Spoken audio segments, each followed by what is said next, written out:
Hello everyone, welcome to Pitchlight YouTube channel. ఈ వీడియోలో మనం మాట్లాడకపోతే Vijay 69 movie review. So Vijay 69 movie Netflix stream అయితే ఉంది. ఇదైతే అన్ని లాంగ్వేజెస్లో అవైలబుల్ ఉందన్నమాట. సో ఇదైతే ఒక బేసిక్గా ఒక హిందీ సినిమా. సో ఈ సినిమా అయితే డైరెక్ట్ ఓటీటీ సినిమా, నెట్ఫ్లిక్స్ ప్రొడక్షన్లో వచ్చింది. ఈ సినిమాలో యాక్ట్ చేసింది వచ్చి అనుపమ్ ఖేర్. సో ఒక 69 years ఓల్డ్ క్యారెక్టర్ ప్లే చేశారనమాట. సో మూవీ ప్లాట్ విషయానికి వస్తే, మనిషి బతికిన రోజులు బతికిన తర్వాత ఎలా చనిపోయిన తర్వాత మా ఐడెంటిటీ ఏంది అని ఒకటి ఉంటుందన్నమాట.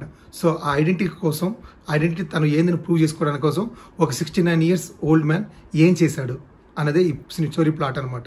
ఇంకా స్టోరీ విషయానికి వస్తే, Anupam Kher who is actually named as Vijay, ఒక చెప్పిన తర్వాత తను ఏదైనా ఐడెంటిఫై చేయడానికి, అంటే తనకంటూ ఒక రికగ్నైజేషన్ కావాలనుకున్న తర్వాత ట్రయథ్లాన్ కాంటెస్ట్ అనేది ఉంటుంది అన్నమాట. స్విమ్మింగ్, సైక్లింగ్ అండ్ రన్నింగ్ ఈ మూడు చేయాలి. ట్రయథ్లాన్ కాంటెస్ట్లో కంపీట్ చేసి ఓల్డ్ రికార్డ్ సాధించాలనేసి ట్రై చేస్తాడనమాట. సో ఈ ప్రయత్నంలో అతను ట్రయథ్లాన్ కాంటెస్ట్లో పార్టిసిపేట్ చేశాడా, అతను గెలిచాడా లేదా అనేది ఈ మూవీ ఓవరాల్ స్టోరీ అనమాట. సో ఇంకా కాస్టింగ్ విషయానికి వస్తే మనకి కంప్లీట్గా అనుపమ్ ఖేరే ఉంటాడు. చాలా బాగా చేశాడు అనమాట ఈ character. So movie Telugu dubbing విషయానికి వస్తే కొంచెం ఫ్లాస్ అయితే ఉందన్నమాట. ఎందుకో మరి కొంచెం అబ్నార్మల్గా లాంగ్వేజ్ అయితే ఉంటుంది అనమాట.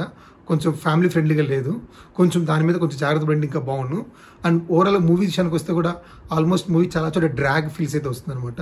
So even though movie story concept బాగానే ఉన్నా కూడా ఎగ్జిక్యూషన్లో అయితే కొంచెం ఫెయిలియర్ అని చెప్పి పిచ్లైట్ సైడ్ నుంచి మేమైతే మూవీకి ఇస్తున్న రేటింగ్ అయితే 2.5 out of 5. So thanks for watching Pitchlight. Keep watching. Signing off your Jeevan. Thank you.